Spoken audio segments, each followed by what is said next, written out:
this guy who's been commenting on my video for the last day or so, and he's been using some pretty common Christian tactics to try to convert people on my page, basically based off fear, where he says, if you don't believe what I believe, then you're going to hell. The problem with that is that I think it sets up a false premise of belief. And that is that if you believe something just because you fear the consequences of not believing it, is that true belief? I personally don't think it is true belief, because it's only based on fear. It's not based on any other viable reason for believing, just based on fear. I don't really think that can be considered to be a true belief. It sounds more like Fideism to me, which I did a video on before, which is belief for the sake of belief, or blind faith. Of course, this is a common Christian tactic that you see. It's not just something that Disciples of the Cross use. One of the largest Christian ministries, Way of the Master, thrives on using fear-based conversion. The good person test, I'm sure you've heard of it. They ask you a bunch of questions, get you to admit that you're a bad person, and then they say, well, don't worry, even if you're a bad person, you don't have to have a bad afterlife. All you have to do is believe in our, zombie Jew, and you'll be fine. Now, of course, if you scare someone into believing something, what you're doing is taking away their ability to rationally objectify the situation and stand outside from it. Instead, because they're so afraid, they're then just forced to believe what's in front of them because of their fear. It's like a survival tactic. So then if real belief is based off reasonable, objective, and subjective information, what is real belief based off of? What are the components of real belief?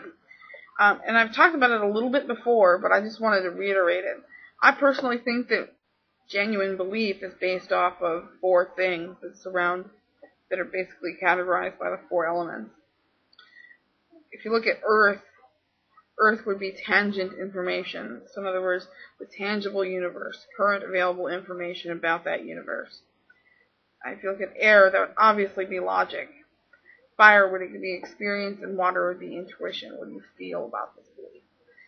So that doesn't necessarily mean because a belief is genuine that it's truth. I don't want people to think that I'm saying that any belief that holds all these things is truth, because just because you have these 4 things doesn't mean that there isn't mistruth within them. So in other words, you could have misinterpreted an experience that you had.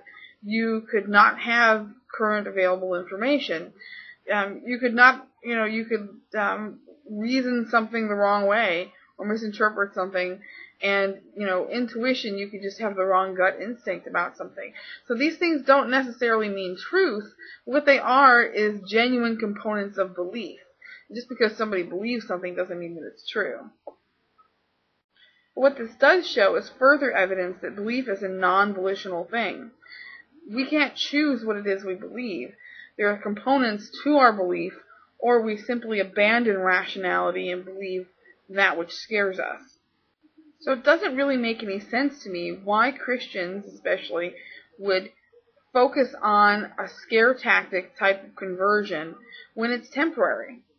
I mean, if it's not based on anything foundational, then all you have is this fear that you cling to. Unless you can find other things to base your faith on, that's going to go away. And then, of course, you're going to go back to a state of doubt or disbelief. From there, someone may try to get other foundations for their belief system. For example, they will use confirmation bias to interpret experiences to be part of said belief system. Instead of having an experience first and interpreting it independently and objectively based on logic and reason, they're then doing it in the reverse order and trying to fit the experience to their current belief. So I want to know what you guys think. Do you understand where I'm coming from when there's a difference between a belief that's foundational and a belief that's based on irrational fear? And do you think that beliefs that are based on irrational fear can coincide with those beliefs that are going away within our Western society where there is so much current available information?